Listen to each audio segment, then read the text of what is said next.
You are listening to a Restoration Obscura dispatch, short explorations from the Field Guide archives. Each mini-episode opens a single file from the archive, fragments of history gathered from the fieldwork of Restoration Obscura. Here's the creator of Restoration Obscura, John Bulmer.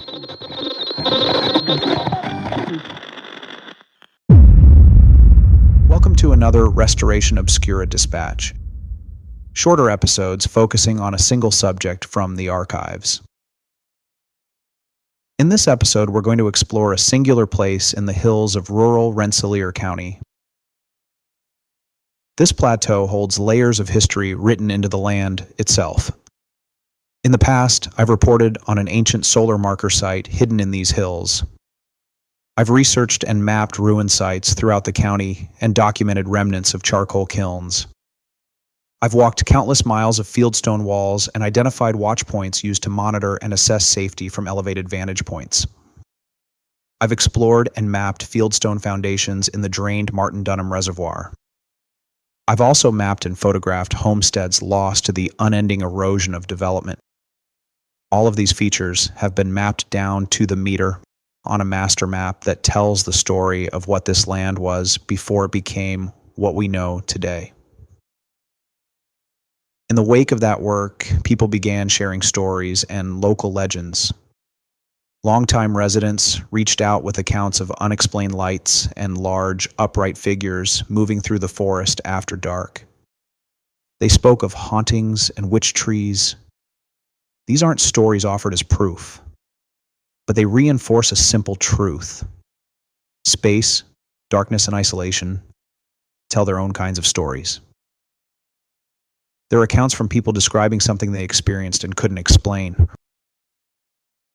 The landscape here resembles the Catskills in the way the hills fracture into hollows and narrow draws. Ridges fold in on themselves. Sightlines disappear quickly. The terrain creates isolation, and isolation has always been where stories take root. In this episode, we're going to focus on the Petersburgh Snow Hole. What it is, how it works, and what the inscriptions carved into its walls tell us about 2 centuries of visitors drawn to a place where summer fails. The snow hole is a shallow cavity in the earth, part cave and part sunken pocket, extending several feet below the surrounding forest floor. Stone walls and a broken ledge form an enclosed space that holds air close to the ground. The opening is irregular, more depression than entrance, with no clear boundary between surface and void. From within this pocket, cold air moves steadily outward. Ice persists here, well into the warmer months. At the surface, the forest looks ordinary. Hardwoods, leaf litter, stone. But just a few feet below grade, the air becomes denser. The temperature drops. The ground holds frost long after nearby slopes have released it. Access to the snow hole is through Hopkins Memorial Forest, land managed by Williams College. The site is reached by a system of well-marked trails with expansive views to the west. The Taconic Range is ancient, older than the Appalachians. It formed through continental collisions hundreds of millions of years ago when land masses folded into one another with forces difficult to imagine at human scale. The rock here was compressed, fractured, and lifted. Limestone and schist dominate this ridge, layered and broken by tectonic upheaval. Over deep time, erosion widened those fractures, and water found pathways through the rock. Ice forced those cracks open further, expanding what lay beneath the surface. What emerged was a porous system below ground, a network of fissures and voids that isn't apparent from above. During winter, cold air sinks into that system, and snowmelt follows. Because cold air is denser than warm air, it settles and becomes trapped. The surrounding rock insulates it, shielding it from sunlight and surface warmth. When summer arrives, warm air struggles to penetrate those depths. The geometry of the fissures works against it. Meanwhile, cold air continues to drain outward through the same openings, flowing downslope and pooling near the surface. It's a geological refrigerator. Standing in it in July, sweat still on your back from the hike in, the cold feels wrong. Your instincts tell you something's off. That dissonance is what's been drawing people here for a very long time. People are drawn to boundaries, to places where warm meets cold, where light gives way to dark, and where comfort slips into discomfort. The snow hole sits at one of those edges. The earliest written description of the snow hole comes from 1818. Chester Dewey, a professor at Williams College, documented the site in what would become one of the first scientific surveys of the Taconic region. Dewey was a remarkable figure. Trained as a minister, he taught mathematics, natural philosophy, chemistry, and botany at Williams from 1810 to 1827. He was among the first American educators to take students into the field for botanical study rather than confining science to the lecture hall. In 1819, he published the first geological map of Berkshire County in the inaugural volume of the American Journal of Science. His description of the snow hole is precise and measured. He recorded the dimensions, approximately 30 feet long and nearly as deep at the east end, between 10 and 20 feet wide. He noted that snow and ice remained there through the year. Dewey understood he was documenting something unusual. His approach was entirely scientific. He was cataloging the region's geological features, building a record intended to be tested, referenced, and built upon by generations of researchers who followed. What Dewey may not have anticipated was the snow hole's trajectory as a destination. Within decades of his survey, the site had become a curiosity worth visiting. By the late 19th century, people were carving their names into the rock. Those markings remain visible today. Carved into the rock faces surrounding the snow hole are names, initials, and dates. Some are rough and hurried, others are carefully executed with formal lettering that required time and a chisel. Several appear to date to the late 19th century. Weathering makes precise dating difficult. One inscription reads MS 1884. Another appears to show WHC, followed by a date that looks like 1891. There are clusters of initials near the main chamber entrance. Others are set deeper into alcoves where the cold air is strongest. These marks appeared during a specific moment in American outdoor culture. In the late 19th century, organized recreation began to take hold across the Northeast.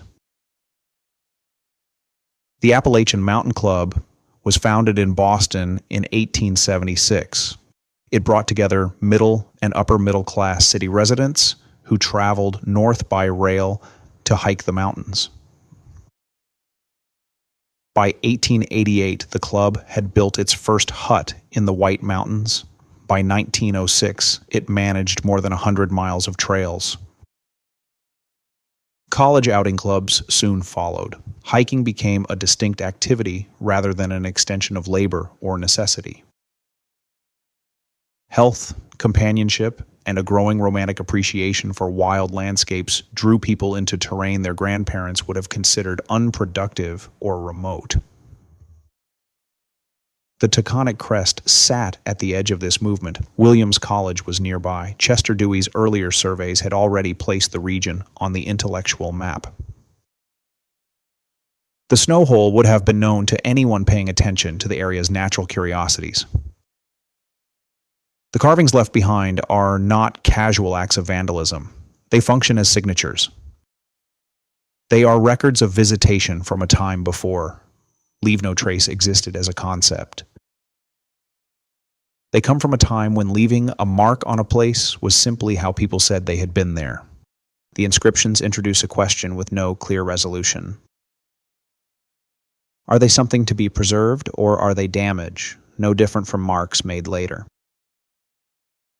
This is a question land managers encounter in many places. At some sites, 19th century graffiti has been absorbed into the historical record. Signatures left by early visitors, surveyors, and travelers are now treated as part of the site itself. That recognition is uneven. It depends on who left the mark, when it was made, and whether the site was ever formally designated. The Snow Hole exists in between. The Taconic Crest Trail crosses state forest, conservation easements, and land managed by Williams College. None of those jurisdictions grant the 19th century carvings special status. They're treated no differently than marks left last summer. This is the tension the place leaves unresolved. Someone carved MS 1884 into the rock for the same reason people carve their initials today, even though the act is now read differently. At what point does a mark stop being damage and start being evidence? I don't have an answer. The question stays open. How the markings are treated depends on it. The region around the Snow Hole continued to change through the 20th century. In 1929, Edward T. Heald published Taconic Trails. The book called for preserving paths through the Taconics. 3 years later, the Taconic Hiking Club was formed. In 1934, Hopkins Memorial Forest was deeded to Williams College. More than 1,600 acres were set aside. Much of it had once been farmland. Today, the Taconic Crest Trail runs along the ridgeline. It stretches for roughly 37 miles. It crosses New York, Massachusetts, and Vermont. The Snow Hole sits north of the Petersburgh Pass parking area. The hike follows forest that has grown back over old farms and logged hillsides. The trees are second growth, stone walls cut through the woods. They mark boundaries that no longer function. There is also the question of how long the Snow Hole will continue to operate this way.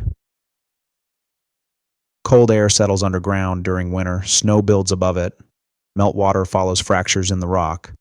The stone holds cold into the warmer months. That pattern is less consistent now. Winters are warmer than they were a century ago. Snowpack is thinner, freeze and thaw arrive earlier. The Snow Hole is not fixed. It changes as conditions change.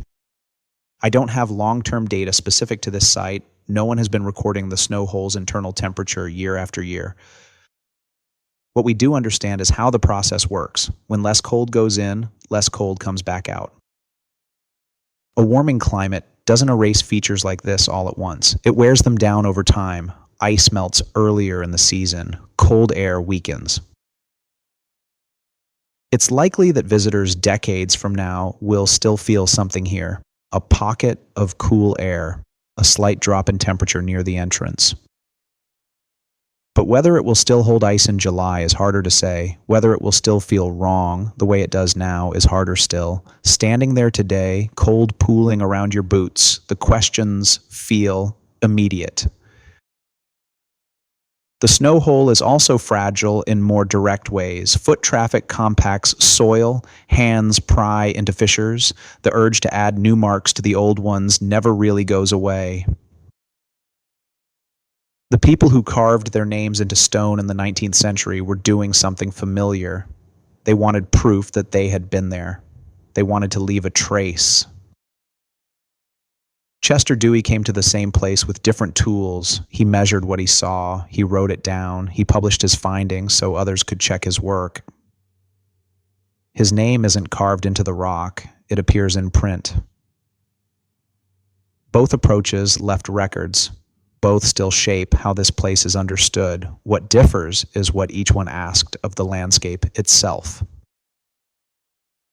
Today, we have ways to document places like this without cutting into them. We can record, we can photograph, we can write.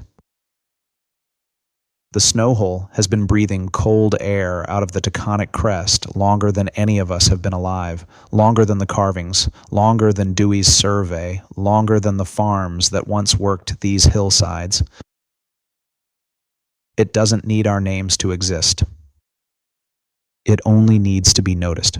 felt for a moment, and remembered as you step back into the heat of the day. Thanks for listening to another Restoration Obscura Dispatch. If you found this episode useful, rating and sharing it helps others find the work. I'm John Bulmer. Until next time, explore responsibly. Take care. Before we close, let's talk about leave no trace ethics. Leave no trace is usually discussed in the context of wilderness travel, where it means moving through a place without altering it for the next person, staying on durable surfaces, leaving what you find, and avoiding actions that change a site are all part of that ethic. Those same principles apply to lesser-known historical sites, including abandoned places, mills, houses, and burial sites. When documenting places like these, the risk goes beyond obvious physical damage. Repeated foot traffic compacts fragile ground and hands loosen stone that has been stable for decades. As attention increases, people begin taking mementos or adding their own marks. There is also a digital side to this work.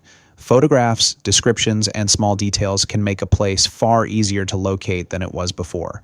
Metadata, reverse image search, and open source mapping allow fragments of information to be assembled quickly, even when no directions are given. Because of that, how a place is documented matters. I avoid sharing precise locations and leave out details that would turn curiosity into instructions. I record what I see, but I am careful about what enters the public record. The goal is to document without accelerating damage, to witness without altering, and to share history without putting a site in the path of harm. Leave no trace is about restraint. That applies on the ground, and it applies to what we publish afterward. That being said, the places you explore should be left exactly as you found them.